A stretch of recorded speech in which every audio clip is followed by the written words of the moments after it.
विद्यार्थी मित्रांनो, पालकांनो, ही आपण एकदम अर्जंट व्हिडिओ आता ह्या वेळेला बनवत आहोत, कारण आपल्याला एकदम अर्जंट नोटीस अशी आलेली आहे आणि काही विद्यार्थ्यांचा मेल पण आलाय। तर माझ्याकडे ज्यांनी काउन्सिलिंग घेतलेली आहे त्या विद्यार्थ्यांना असा मेल आलेला आहे ज्यांनी ऑल इंडिया कोटासाठी प्रेफरन्स फिलिंग जी केली होती। ऑल इंडिया कोटा कोणतं तर BMS BHMS साठी 15% आपल्या CET सेलचं ऑल इंडिया कोटाचं रजिस्ट्रेशन ज्यांनी केलं असेल, 50,000चं डिपॉझिट ज्यांनी भरलं असेल, त्यांना हा मेल आला असेल।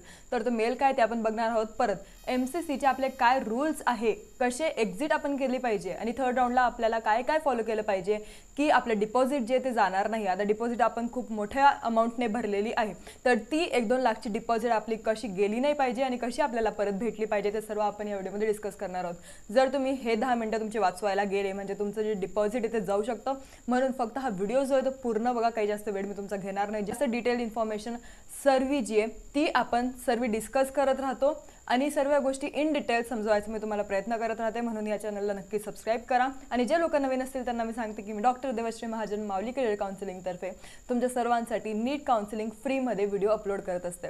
तर तुम्ही यूट्यूबला नक्की सबस्क्राइब करू शकतात, बेल आयकॉनला क्लिक करा म्हणजे तुम्हाला सर्व नोटिफिकेशन्स जे आहेत तुमच्या नोटिफिकेशन बारमध्ये भेटून जातील आणि तुम्हाला कोणतीच काळजी करायची गरज पडणार नाही। जर तुम्हाला अजून नोटिसेस वगैरे जे ते अपडेटेड पाहिजे टाइम टू टाइम व्हॉट्सअप ग्रुपला, तर आमची लिंक आहे व्हॉट्सअप ग्रुपची, ती आम्ही पिन केलेली आहे कमेंट सेक्शनमध्ये। आजकाल आपण सर्वच व्हॉट्सअप ग्रुप यूज करत असतो, पण काहीतरी कामासाठी यूज करावा म्हणून आम्ही त्याला पूर्ण इन्फॉर्मेटिव्ह आणि एज्युकेशनल ग्रुप म्हणून ठेवलेला आहे। त्याच्यावर तुम्हाला सर्व अपडेट्स जे आहेत ते नीट रिलेटेड भेटून जातील। तुम्हाला सर्व काउन्सिलिंगची टेन्शन घ्यायची गरज नाही आहे, फक्त तो एक ग्रुप जॉईन करा म्हणजे तुम्हाला सर्व अपडेट्स तिथं टाइम भेटत राहतील। आता सर्वात पहिले आपण डिस्कस करणार आहोत तो ईमेल, नंतर MCC चे रूल्स आणि त्यानंतर आपण अजून एक महत्त्वाची गोष्ट डिस्कस करणार आहोत, ती म्हणजे MCC चं रेजिग्नेशन लेटरचं एक्सटेन्शन। आता आपण सर्वात आधी मेल बघून घेऊ की काय आलेला आहे। तर आपल्याला एक मेल आला होता की dear applicant, due to technical error college code, जे आपलं कॉलेज कोड होतं Radhakishan Toshniwala Ayurved Mahavidyalaya Akola was updated as private college for all India quota. जे आपलं राधाकिशन तोष्णीवाला आयुर्वेद महाविद्यालय होतं ते अपडेट झालं होतं प्रायव्हेट कॉलेज म्हणून ऑल इंडिया कोटाला। पण आपल्याला माहिती आहे, आपण कालच एका व्हिडिओमध्ये डिस्कस केलं की जे राधाकिशन तोष्णीवाला आहे ते गव्हर्नमेंट कॉलेज आहे, ते प्रायव्हेट नाही आहे। पण चुकून MHCET थ्रू मेल आलेला आहे, तुम्हाला इथं दिसत असेल ऑफिशियल MHCET थ्रू मेल आलेला आहे। आपण टॉपिक पण बघून घेऊ की काय, तर all India BMS BHMS round 2 preference filling बद्दल हा जो मेल आहे हा खूप लोकांना ऑल इंडिया कोटाला ज्यांनी रेफरन्स फॉर्म भरले असेल त्यांना आला असेल।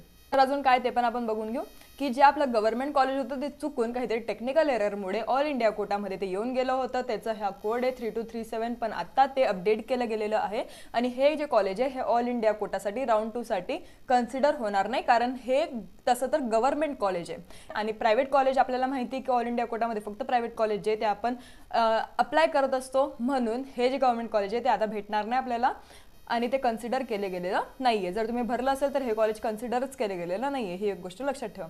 आणि परत दुसरी गोष्ट काय, तर इथपर्यंत आपण बघितलं it will not be considered for round 2 all India Kota allotment and college code 3284, परत 3284 वालं कॉलेज जे BMS तक्षशिला आयुर्वेद कॉलेज जे नवीन कॉलेज आलेलं आहे। आपण ऑलरेडी एका व्हिडिओमध्ये कालच्या व्हिडिओमध्ये डिस्कस केलं की नवीन 13 कॉलेजेस कोणते आलेले आहेत, त्यात एक गव्हर्नमेंट आणि बाकी सर्व जे ते प्रायव्हेट होते, त्यात पण 3 जे ते ऑलरेडी एस्टॅब्लिश होते आणि बाकीचे जे ते न्यूली एस्टॅब्लिश्ड होते।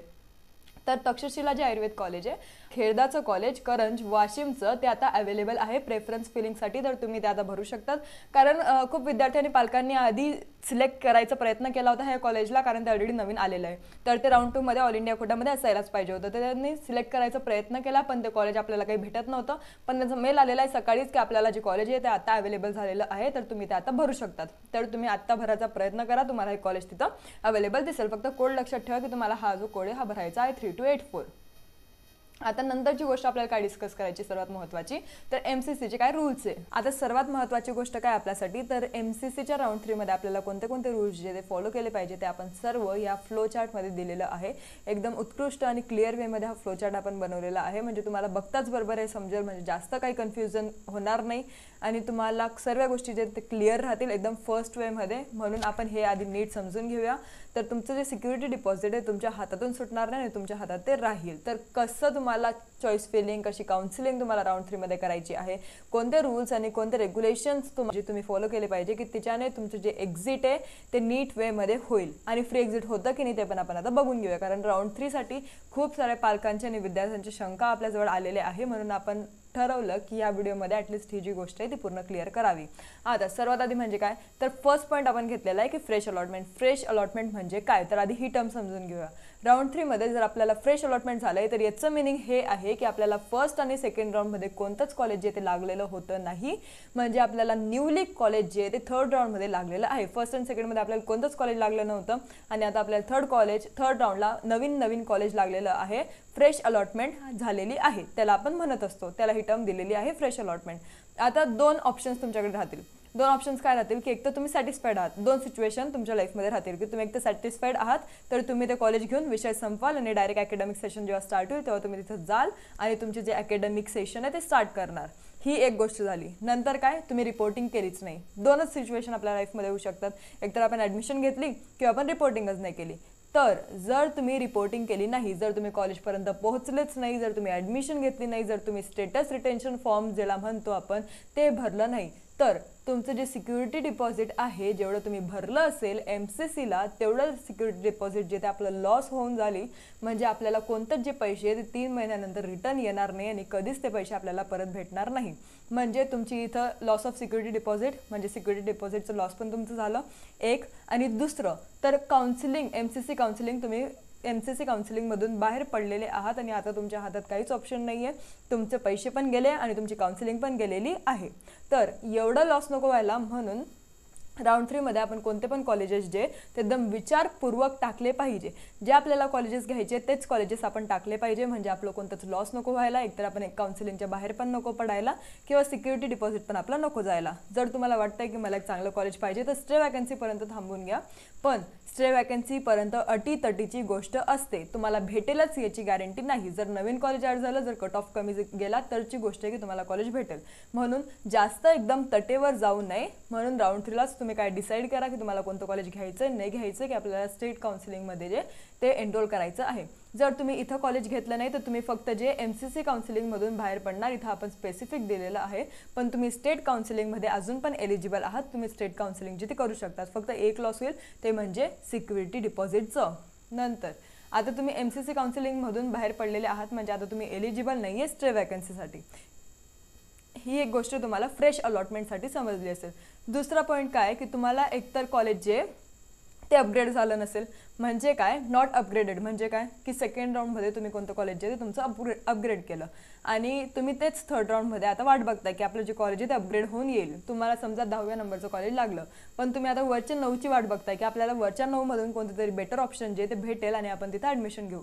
पण जर कॉलेज अपग्रेडच झालं नाही तर तुम्हाला परत जी तुमची प्रिव्हियस सीट आहे ती रिटेन करायची आहे. म्हणजे तुमची जी प्रिव्हियस सीट आहे ती डायरेक्टली ऑटोमॅटिकली तुम्हाला भेटेल. तुम्हाला तिथं काहीच करायची गरज नाही आहे. जर तुमचं कॉलेज अपग्रेड झालं नाही, जर तुम्ही अपग्रेडेशनला टाकलं होतं, जर तुम्ही स्टेटस रिटेन्शन फॉर्म भरला नव्हता पण सर्व प्रोसेस जी ती कॉलेजला जाऊन केली होती, तर तुमचं जे कॉलेज जर अपग्रेड झालं नसेल तर तुम्हाला परत त्या कॉलेजला जाऊनच जे ॲडमिशन आहे आपलं ते फिक्स करावं लागेल. बाकी आपल्या हातात अजून दुसरं काहीच ऑप्शन नाही आहे. ही एक गोष्ट तुम्हाला क्लिअर असेल.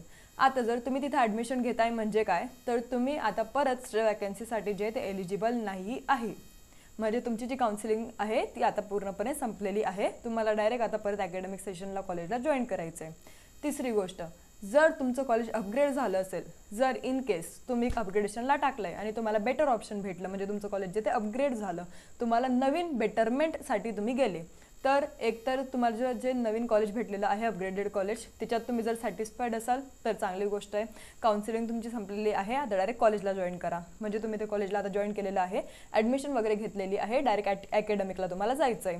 आणि दुसरी गोष्ट काय, तर तुम्ही रिपोर्टिंगच केली नाही, म्हणजे तुम्हाला ते कॉलेज आवडलं नाही, तुम्ही तिथपर्यंत जायचे कष्टसुद्धा घेतले नाही, म्हणजे तुम्ही रिपोर्टिंगच केली नाही, तर परत काय होईल, तुमचं सिक्युरिटी डिपॉझिट जे ते लॉस होईल आणि परत MCC काउन्सिलिंगचा एंड म्हणजे तुम्ही परत एलिजिबल नाही राहणार स्टे वॅकन्सीसाठी. जर तुम्हाला स्टे वॅकन्सीसाठी एलिजिबल राहायचं आहे तर एक तर राऊंड 3 मध्ये जास्त कॉलेजेस भरू नका. फक्त ते कॉलेजेस भरा जे तुम्हाला 100% घ्यायचंच आहे. जे तुम्हाला घ्यायचंच नाही आहे ते कॉलेजेस भरूच नका. नाहीतर तुमचं सिक्युरिटी जे डिपॉझिट आहे ते पण जाईल आणि परत तुम्ही एलिजिबल पण नाही राहणार पुढच्या राऊंडसाठी. म्हणून कमी कॉलेज पण तुम्ही टाकू शकतात, पण अकॉर्डिंग टू मी तुम्ही राऊंड 3 मध्येच तुमचं काय फायनल डिसिजन आहे ते करून घ्यायला पाहिजे. स्टे वॅकन्सीवर आपण जास्त डिपेंडंट जे ते राहायला नको. तर इन शॉर्ट आपल्याला कॉलेज घेणंच आहे, घेणं आपल्याला एकदम मॅन्डेटरी आहे MCC काउन्सिलिंगच्या राऊंड 3 मध्ये.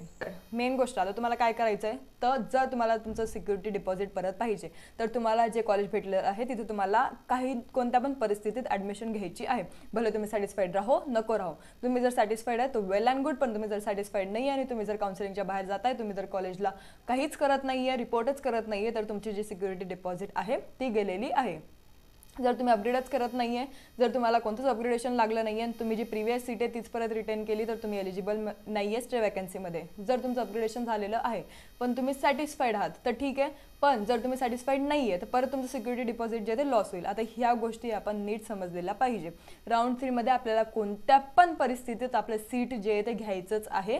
भले काही पण राहो, काही पण असू दे, पण तुम्हाला तुमचं सीट घ्यायचं नाही तर तुमचे जे सिक्युरिटी डिपॉझिट तुम्ही भरलेले आहे ते तुम्हाला परत भेटणार नाही. आणि जर तुम्ही सीट घेतली तर तुम्ही वाट बघा, 3 महिन्यानंतर आपलं जे सिक्युरिटी डिपॉझिट आहे ते परत येऊन जातं. त्याची काहीच काळजी करू नका, आपल्याला ते पैसे आपल्याला परत भेटत असतात. ही मला तुम्हाला एकदम महत्त्वाची गोष्ट सांगायची होती, कारण राऊंड 3 साठी MCC साठी खूप विद्यार्थ्यांना आणि पालकांना डाऊट आहे. मेन म्हणजे आता मुद्दा काय तर पालकांचे विषय असे की आपले जे राऊंड 3 आहे ते कधी स्टार्ट होईल. मेन म्हणजे काय MCC ते आतापर्यंत एक्सटेंडच करत चाललंय आणि आपलं परत राऊंड 3 जे आहे ते थोडं डिले होणार आहे, कारण त्यांनी रेझिग्नेशन लेटरला थोडं डिले टाकलेलं आहे, थोडं पोस्टपोन केलं आहे रेझिग्नेशन करायला कॉलेजला. तर आता आपण ते नोटीस बघूया, मग आपण बघूया की राऊंड 3 आपला कधी होईल. आता आपण आधी हे रेझिग्नेशन्स बघून घेऊ की काय त्यांनी काढलेलं आहे अर्जंट नोटीस म्हणून. तर it's for the information to all candidates that request are being received from UG candidates who want to resign their round 1 and round 2 seats since some states have declared their results now. In this regard, the competent authority has decided to allow resignation for such candidates from 1 p.m. of 39 up to 5 p.m. of 1/10/2025 with the same conditions applicable as published earlier notices for resignation. आता याच्यात त्यांनी काय म्हटलं in short की जे आपले request receive झाले होते खूप सारे UG कॅन्डिडेट्सकडनं MCCला मेल्स आले होते की आम्हाला जे रेझिग्नेशनची डेट आहे ती एक्सटेंड करून द्या, कारण खूप साऱ्या स्टेट्सने जे रिझल्ट्स त्यांचे ते आत्ता रिलीज केलेले आहे. आणि इन केस जर कोणत्या मुलाचा चांगल्या कॉलेजला लागला असेल स्टेटमध्ये तर त्यांना आता MCCची सीट नको असेल तर त्यांनी ते रिझाईन केलं असेल. म्हणून आम्हाला रिझिग्नेशनसाठी जी जास्तची डेट आहे ती वाढून द्या म्हणून त्यांनी असा मेल टाकला होता. म्हणून आपल्या MCCने जी डेट आहे ती एक्सटेंड करून दिली. तर कधीपासून केली तर 30 तारखेच्या 1 वाजेपर्यंत ते 1 तारखेच्या अराउंड 5 वाजेपर्यंत त्यांनी जी डेट आहे ती एक्सटेंड केलेली आहे. आज 5 वाजेपर्यंत 1 तारखेच्या 5 वाजेपर्यंत आपल्याला जी डेट आहे ते एक्सटेंड करून दिलेली होती. ज्यांना रेझिग्नेशन करायचं असेल त्यांनी ऑलरेडी रिझाईन केलं असेल कॉलेजेसला जाऊन. आता जर नसेल केलं तर आता आपल्याकडे ऑप्शन नाही आहे. आता ऑलरेडी पोस्टपोन होईल तर वेगळी गोष्ट आहे, पण पोस्टपोन झालं तरची गोष्ट आहे, नाही झालं तर मग तुम्हाला ते सीट जे ते घ्यावंच लागेल किंवा सोडावं लागेल, मग तुमचं सिक्युरिटी डिपॉझिट जे ते जाईल. आता राऊंड 3 मध्ये आपण बघितलं की काय काय रूल्स रेग्युलेशन्स तुम्ही फॉलो केले पाहिजे की तुमचं सिक्युरिटी डिपॉझिट जे ते जप्त होणार नाही. आता राऊंड 3 कधी होईल हा मोठा प्रश्न आहे सर्व पालकांच्या आणि विद्यार्थ्यांच्या मनात. राऊंड 3 कधी होईल तर राऊंड 3 जो आहे आपला डिले होईल. आपली चॉईस फिलिंग जी आहे राऊंड 3 साठी ती डिले होईल, ती एक्सटेंड होईल, कारण ऑलरेडी रेझिग्नेशन जे ते एक्सटेंड झालेलं आहे. आता आधी सर्व जे रिझाईन करतील सीट मॅट्रिक्स वगैरे निघेल, मग आपली चॉईस फिलिंग जी आहे ती येईल. तर ऑलमोस्ट तुम्ही बघू शकतात की 2-3 दिवसानंतर आपली चॉईस फिलिंग जी ती MCCची स्टार्ट होईल. तर फक्त वाट बघा. अजून आपल्याला काही ऑफिशियल नोटीस आलेली नाही आहे. आपल्याला एक नोटीस आली होती की 29 तारखेपर्यंत पासून आपली जी चॉईस फिलिंग आहे ती स्टार्ट होईल. मी तुम्हाला एकदा दाखवून देतो ऑल इंडिया कोटाचं. इथं तुम्हाला दिसत असेल की 29 सप्टेंबरपासून ते 8 ऑक्टोबरपर्यंत आपली जी राऊंड 3 आहे ती स्टार्ट होऊन जायला पाहिजे होती, पण अजूनपर्यंत आपल्याला काहीच त्याचं काहना मात्रा पण दिसत नाही आहे. तर तुम्ही विचार करा आणि तुम्ही गेस करू शकतात की आपली जी काउन्सिलिंग आहे ती ऑलमोस्ट एक्सटेंड होणार आहे. जर तुम्ही वेबसाईटला पण बघितलं असेल, जर तुम्ही चॉईस फिलिंग करायचा प्रयत्न केला असेल तर तुम्हाला अजूनपर्यंत कोणतंच टॅब जे ते चॉईस फिलिंगच्या नावाने ओपन दिसलं नसेल किंवा ते अजून न्यू तिथं दिसलं नसेल, म्हणजे ते अजून आलेलं नाही आहे. तर आपण हे ॲटलिस्ट अनुमान लावू शकतो की आपले जे चॉईस फिलिंग आहे ते एक्सटेंड झालेली आहे.